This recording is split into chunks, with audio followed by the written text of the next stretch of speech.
Para quem acompanhou o nosso informativo Luz de Ismael, vai perceber que hoje tivemos uma alteração na agenda de palestras. E então o André fará hoje, com o tema Desperta, ó tu que dormes.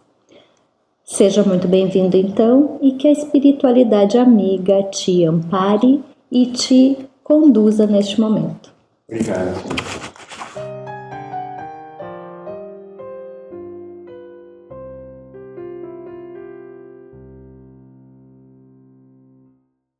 Bom, caros amigos, boa tarde a todos.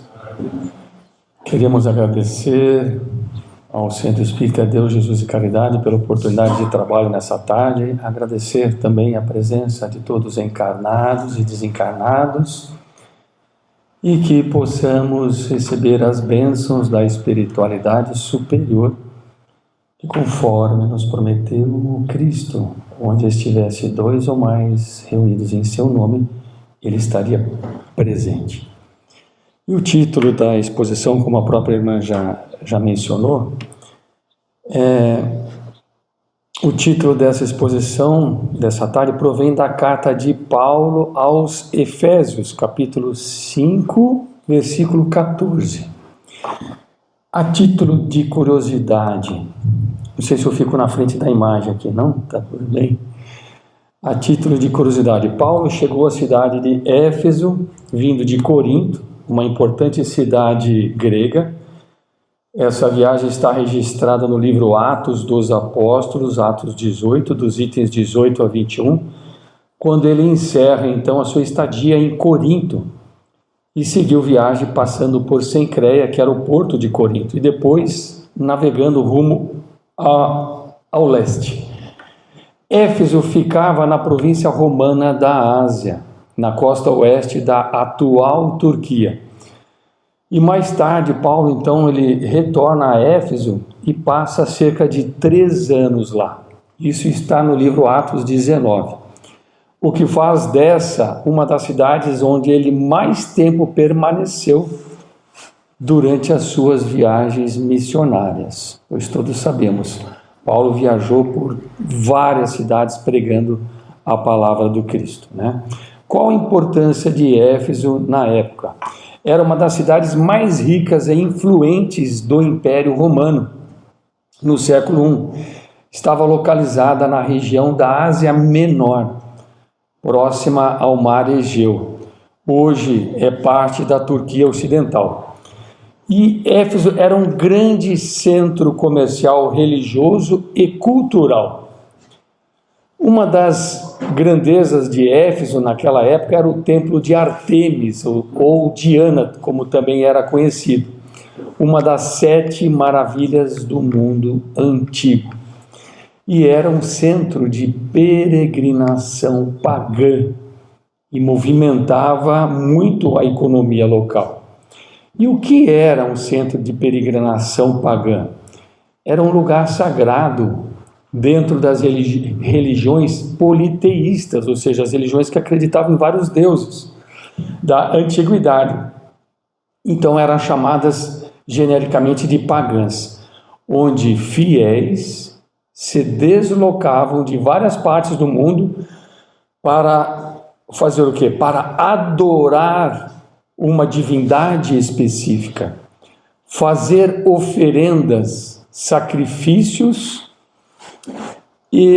ou até mesmo pedidos, cumprir promessas, participar de festas religiosas e rituais públicos, ou até mesmo buscar cura, proteção, orientação espiritual ou favores materiais. Então, acho que é importante essa informação, porque ainda hoje, no nosso planeta, nós temos uma variedade de religiões, de crenças, e há alguns anos tivemos a oportunidade de visitar a Indonésia, e na cidade de Bali, por exemplo, no centro, na frente de todos os comércios, todos os dias, os comerciantes colocam uma cestinha de vime com sementinhas, com frutinhas, oferecendo essa cesta às divindades, em troca de quê? De que o seu comércio prospere. Então, muitos de nós ainda acreditam nessa moeda de troca, né?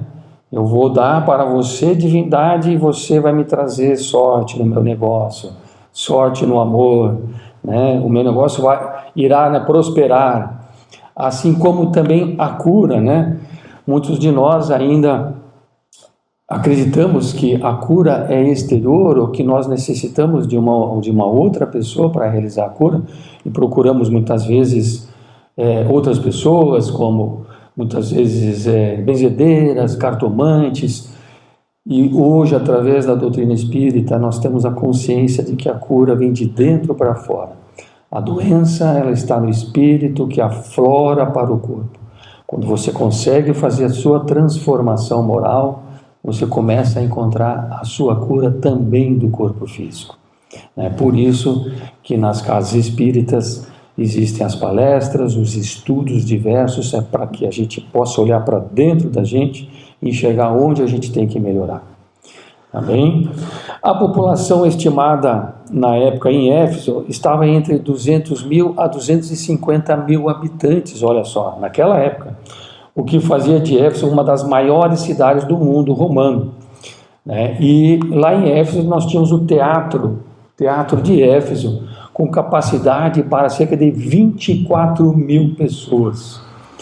Então, naquela época, um local já para 24 mil pessoas, né? Era usado tanto para espetáculos quanto para reuniões públicas. Inclusive, foi onde ocorreu o grande tumulto contra Paulo e seus companheiros. Isso está em Atos 19, itens 23 a 41.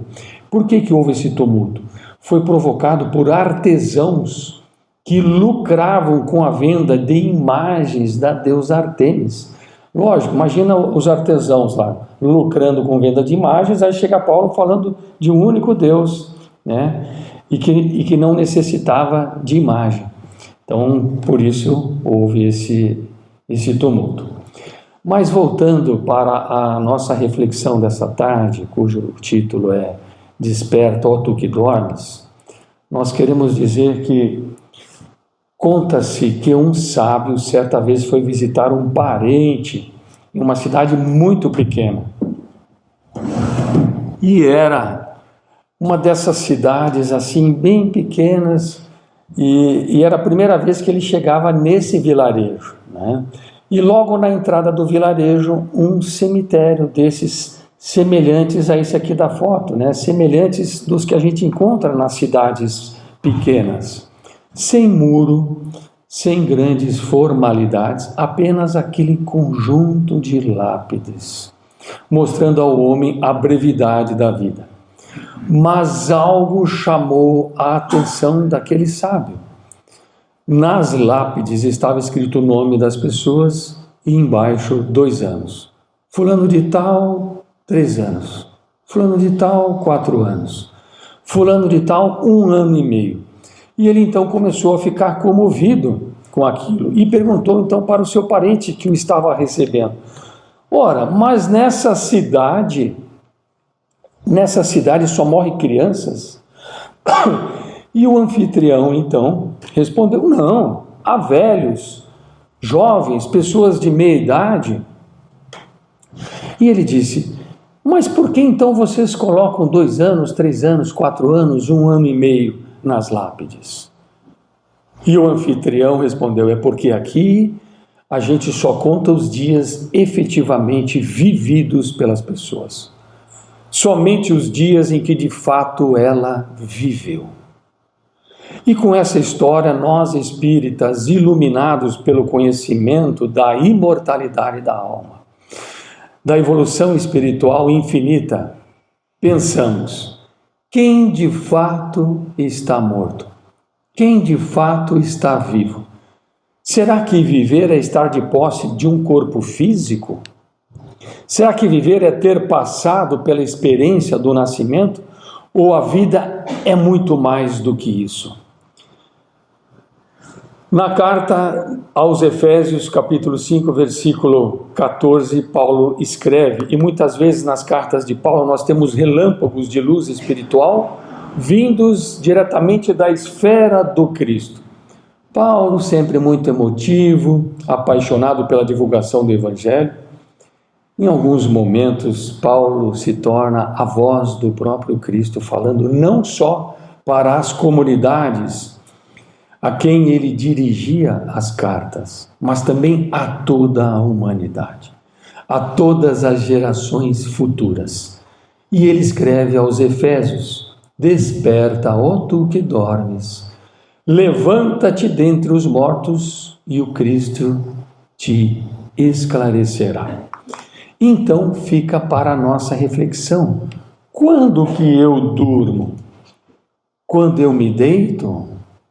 Talvez, se você pudesse agora olhar nos olhos do seu benfeitor espiritual, do seu anjo guardião, e você terá a oportunidade de fazê-lo na sua desencarnação, talvez você perguntaria a ele assim: eu me encontrei com você todas as vezes que eu dormi? E ele dirá: talvez, nem todas as noites, mas toda vez que você encontrou comigo, você acordou. Você dormia quando voltava do sono. Mas como assim? Porque no sono físico, muitos de nós, amparados pela misericórdia divina e seguindo um curso de orientação das esferas superiores, nós somos levados a ambientes espirituais de diálogo, de aprendizado, de conciliação e de reconsideração. E por breves minutos experimentamos um pouco das luzes da nossa verdadeira morada, do nosso verdadeiro lar. E nesse momento os amigos espirituais sentem que, embora sejam minutos rápidos e breves, naquele momento nós estamos verdadeiramente acordados, despertos, de pé. Então, para a tristeza de muitos deles, quando nós regressamos ao corpo e abrimos os olhos pela manhã, voltamos a dormir. Retomamos o sono profundo. Porque o que nós não pensamos nos símbolos do Evangelho é que toda a simbologia do Evangelho é muito simples. Tão simples que é difícil de compreender. Porque as coisas mais difíceis de compreender são as mais simples, as mais singelas. Deus esconde a sua sabedoria na simplicidade. E só os olhos merecedores enxergam, só os ouvidos dignos ouvem. E aqui no Evangelho nós temos um grandioso símbolo, um grande símbolo, muitas vezes deturpado por uma interpretação literal dos textos bíblicos. Quando encontramos a palavra morte, imaginamos logo, na nossa visão restrita ainda, muitas vezes ingênua de encarnado, nós imaginamos que a verdadeira morte é o desgaste, o falecimento do corpo físico. Mas não. Quando há um gênero muito mais temível de morte, uma morte que amedronta os espíritos superiores. E é sobre essa morte que o Evangelho fala de um modo tão poderoso, tão especial. Muitos de nós abrem as páginas do Evangelho e se espanta com Jesus sendo chamado pelaquela família tão querida que morava em Betânia, uma aldeia próxima de Jerusalém. E Jesus, toda vez que visitava aquela cidade, na ida ou na volta, repousava na casa de Marta, Maria e de Lázaro. Uma família muito especial. Até falávamos agora à tarde sobre o filme, a série The Chosen, né? E lá retrata bem a união, a amizade de Jesus com essa família. Então, ele é chamado insistentemente por elas porque o irmão Lázaro havia morrido. Jesus, então, bem tranquilo, continua as suas atividades, dá curso aos seus ensinos e só depois se dirige à cidade de Betânia. E quando lá ele chega, e o costume era na época enterrarem as pessoas em cavernas de pedra, quando lá ele chega, elas dizem para ele: "Ah, mestre, agora é tarde." E Jesus então começa a chorar. E nós imaginamos que as lágrimas de Jesus se limitam à experiência pessoal de Lázaro. Muitos de nós, ingenuamente, acreditam que Jesus chorava somente por Lázaro. E mais ingenuamente ainda, acreditamos até hoje que Jesus chorava porque Lázaro olhava face a face para os olhos da morte física. Estava no limiar da passagem. No entanto, quando Jesus chama Lázaro de volta à vida, nós compreendemos na passagem que naquele momento Jesus chorava pela humanidade inteira. Porque ninguém ajuda efetivamente sem compaixão. É impossível doar sem misericórdia, sem solidariedade.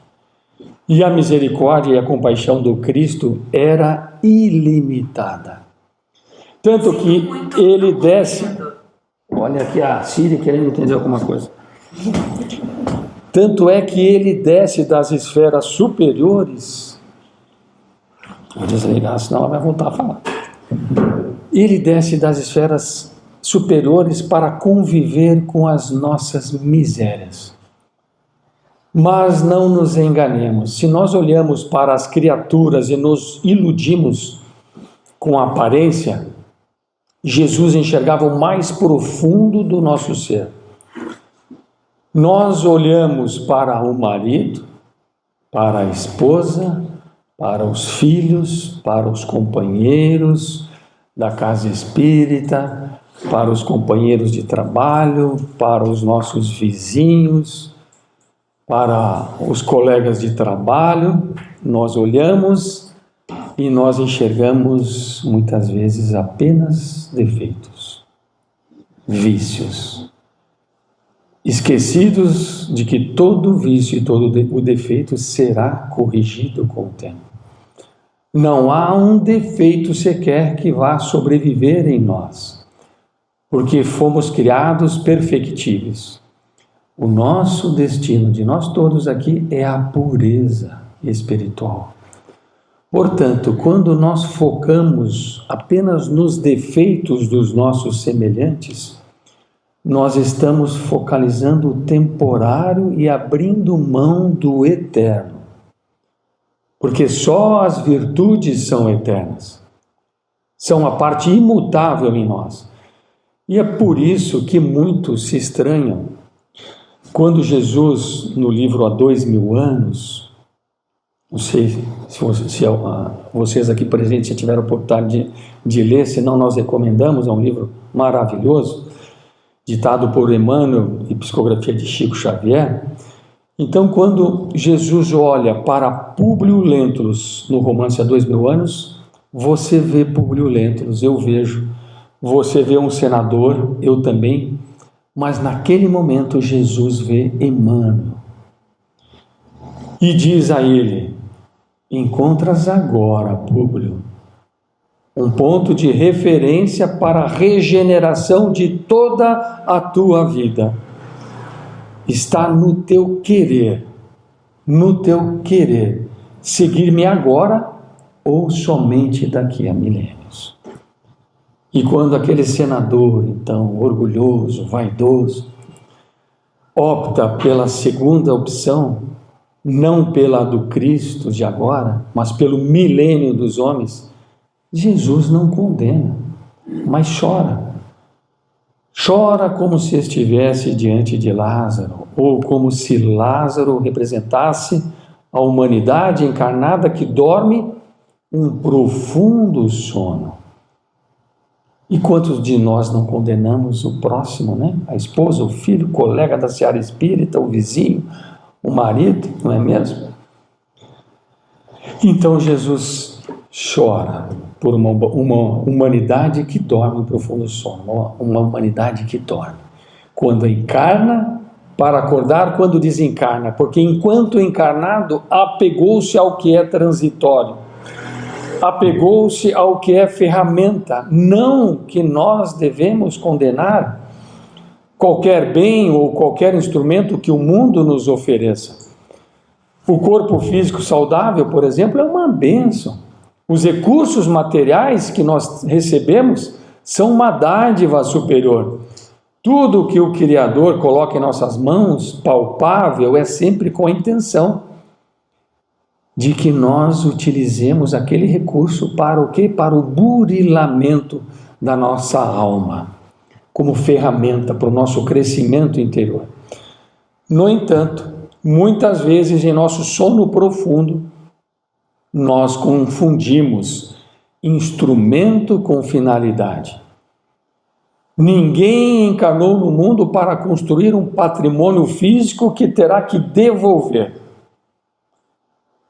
Todos encarnam e por vezes recebem a bênção de um patrimônio de grande volume para construir com esse patrimônio o progresso social e o desenvolvimento da comunidade, onde nasceu para trabalhar. Ainda falávamos hoje no estudo, né? Quantos empresários, donos de indústrias que poderiam vender a indústria, aplicar o dinheiro no banco e sair por aí para viajar. Mas ele tem um compromisso social. Quantos empregos que eles geram, não é mesmo? Então, muitas vezes nós, desviados das finalidades divinas, nós nos apegamos ao transitório e ao formal. Abençoados às vezes com o corpo saudável, entramos em um processo de culto ao corpo físico, exagerando, extrapolando. E aí você vê muitas vezes hoje algumas atrizes com o rosto todo transformado por conta do excesso, muitas vezes, da vaidade. Excesso de hormônios, não é mesmo? Ou seja, exagero ao culto físico, extrapolando. E aqui, que deveria ser um instrumento bem cuidado, afinado, aquilo que deveria representar o zelo, se transforma em obsessão, vendando os nossos olhos. E afinal de contas, todos nós entregaremos o nosso corpo para a desintegração. A morte funciona, a morte física, como o grande julgamento da nossa vida. E a sabedoria de Deus localiza no nosso berço a semente. Nós nascemos de uma maneira altamente simbólica do ponto de vista espiritual. Nós nascemos sem nada. Tem um amigo que brinca e fala, a gente nasce careca, pelado e sem dente. Eu falo, bom, careca eu ainda sou, mas já tenho dentinho, já tenho uma roupinha também, já estou no lucro, né, Roberto? Então, nós nascemos de uma maneira simbólica, do ponto de vista espiritual, sem nada. Absolutamente desprovidos de tudo. E o ser humano é a única espécie que, sem os cuidados iniciais, não é capaz de sobreviver. Nós necessitamos de cuidados por muitos anos. No início da encarnação, trocar fraldinha, dar banhozinho, aí vai começar a engatinhar, vai caminhar, para quê? Para que a encarnação se complete. Um cavalinho, um boizinho, nasceu, já daqui a alguns minutinhos já sai galopando. Mas nós não. E à medida que a vida avança, da infância para a juventude, da juventude para a maturidade, da maturidade para o inverno da experiência, a providência divina vai acrescentando recursos em nossas mãos e tirando outros, acrescentando e tirando, até que na grande audiência da nossa vida, no grande julgamento, todos nós entregaremos tudo. E mesmo nós espíritas não exercitamos o coração e o pensamento para esse grave momento da nossa existência, em que teremos que entregar o corpo, entregar o cargo, seja um diretor, um presidente de uma indústria, né?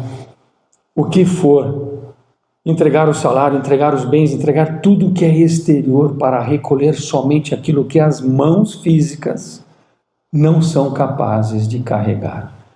É o juízo, a aferição. Onde a espiritualidade superior, que dirige a nossa evolução espiritual, ela delibera sobre os nossos aproveitamentos, sobre as nossas concessões. Porque não pode aquele que desprezou amplas oportunidades voltar em uma nova existência favorecido dos mesmos recursos que desprezou.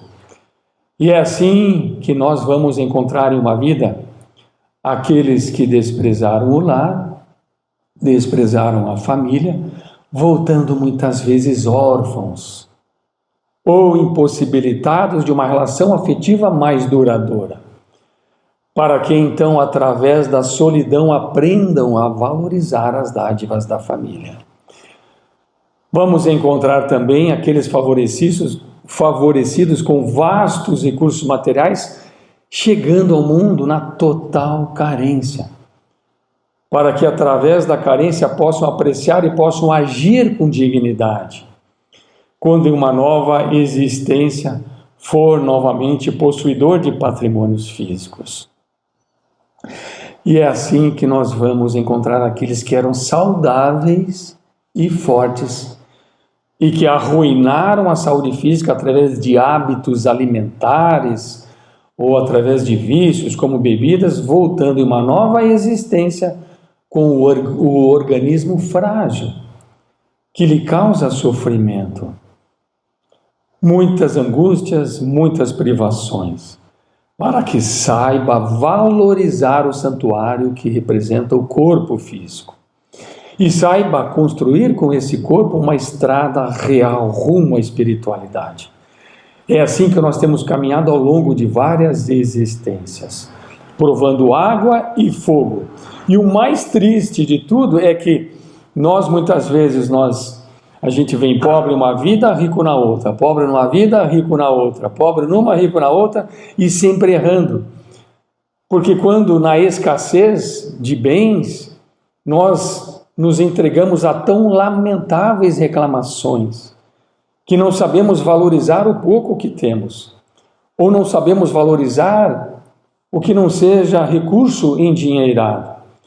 E quando numa nova vida recebemos então bens materiais, utilizamos esses recursos para escravizar consciências, para comprar pessoas, para chantagear os corações, com recurso financeiro, utilizando o dinheiro como um instrumento de poder e de domínio sobre consciências, esquecendo-se que quem domina, quem tiraniza, escraviza-se.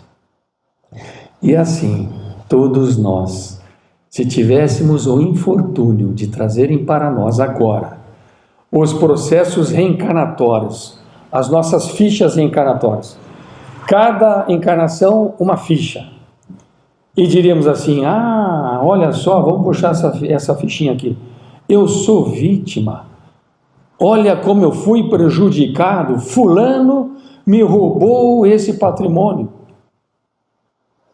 E aí os amigos espirituais, naquela pilha de 400 volumes, perguntam assim, é mesmo?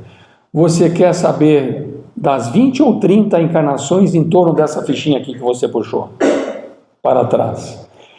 Eles falam assim, vamos fazer um corte aqui, essa pessoa aqui que você está reclamando, te roubou hoje. Já está com você há 30 reencarnações. 13 ela te roubou. 17, quem roubou foi você.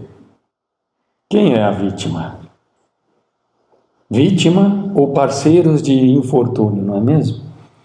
Companheiros de infelicidade. Hoje um bate, o outro apanha. Amanhã o outro bate e o outro apanha.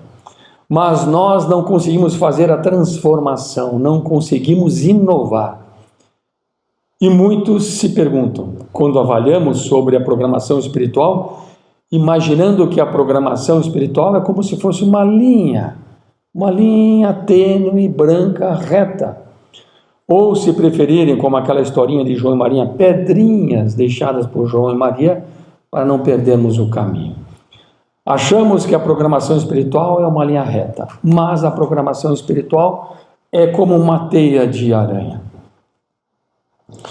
Toda a programação espiritual é uma teia. Os espíritos sabem que nós podemos ir para vários lados e eles então traçam uma proposta mais simples e direta, né?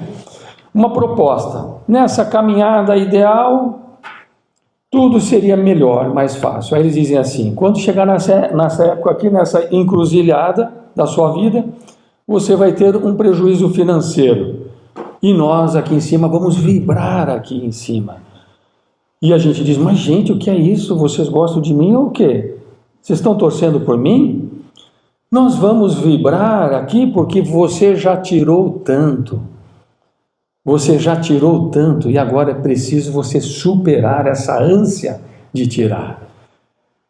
E você só vai superar isso quando perder.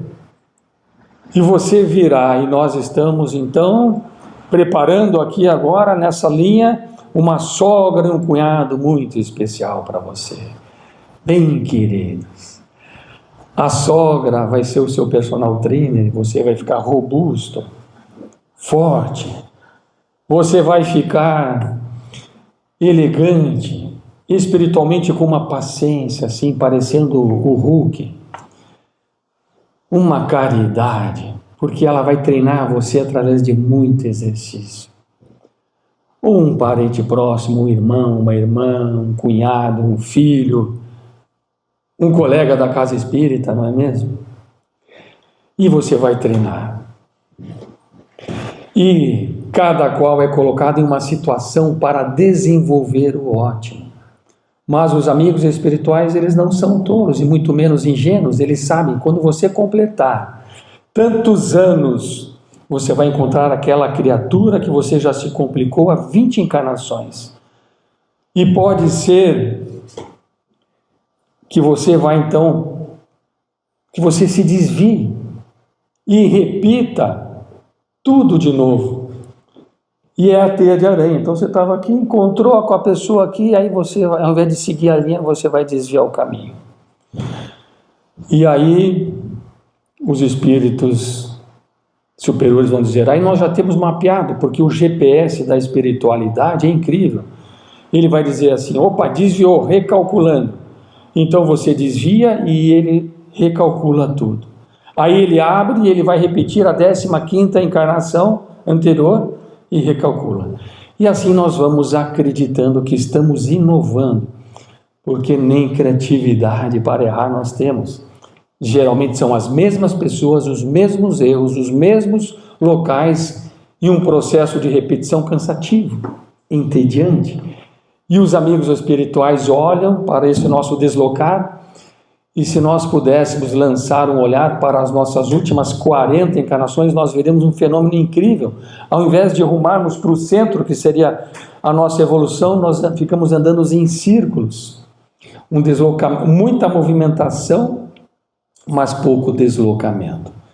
E há um nome para isso no mundo espiritual.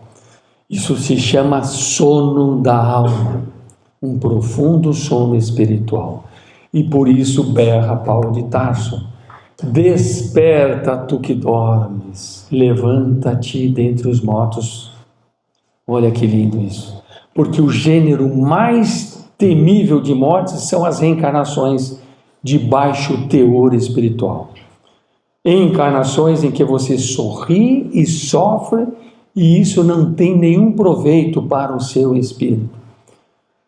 Porque nem todo o sofrimento traz proveito. Muitas vezes nós choramos por invigilância, por imprudência desnecessária. E o maior problema do pastor de ovelhas não é o lobo que ataca o rebanho, é a ovelha invigilante que se desgarra. Se desgarra. Porque a autoridade moral de Jesus, ela não permite que os lobos ataquem o rebanho. A preocupação de Jesus é a ovelha que deliberadamente desgarra-se dele e revive experiências trágicas por conta própria. Repete. Então, o que fazer?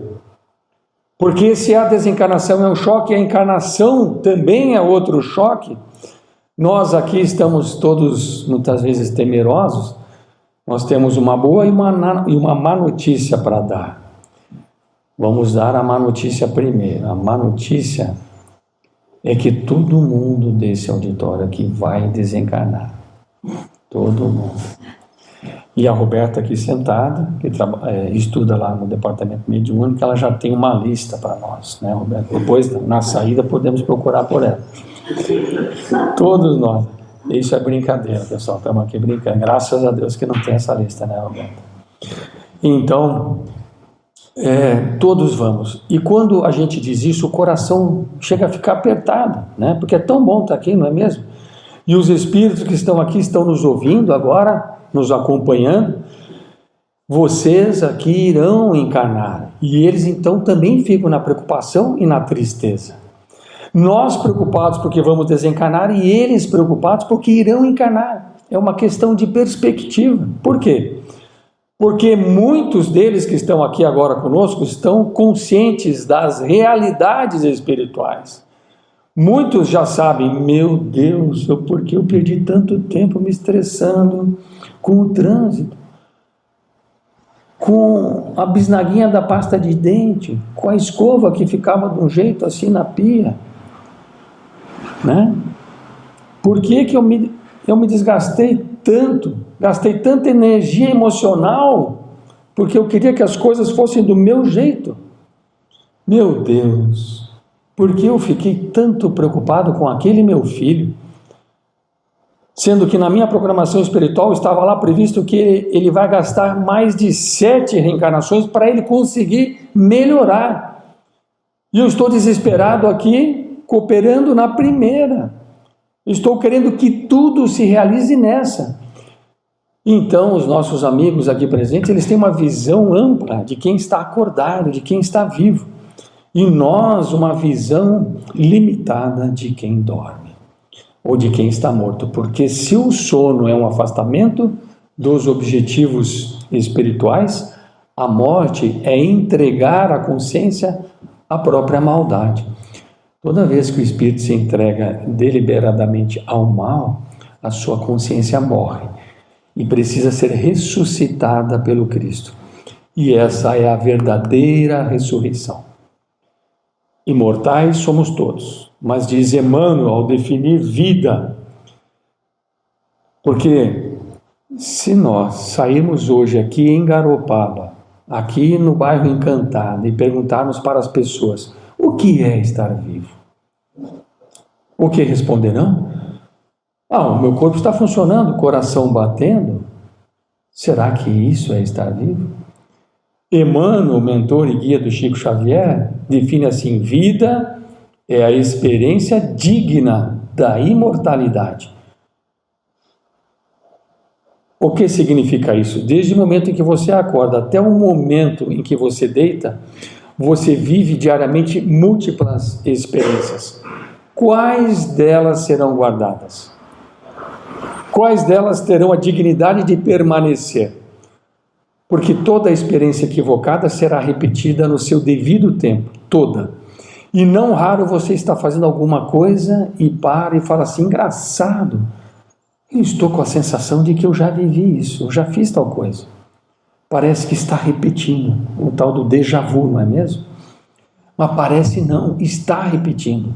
Todas as experiências vividas de maneira incompleta serão repetidas, porque faz parte do nosso processo de aprimoramento espiritual. Repetir até que a gente consiga fazer de modo perfeito, sem reparos. E quando isso acontece, essa experiência se transforma em uma pérola do nosso tesouro espiritual. Essa experiência é recolhida.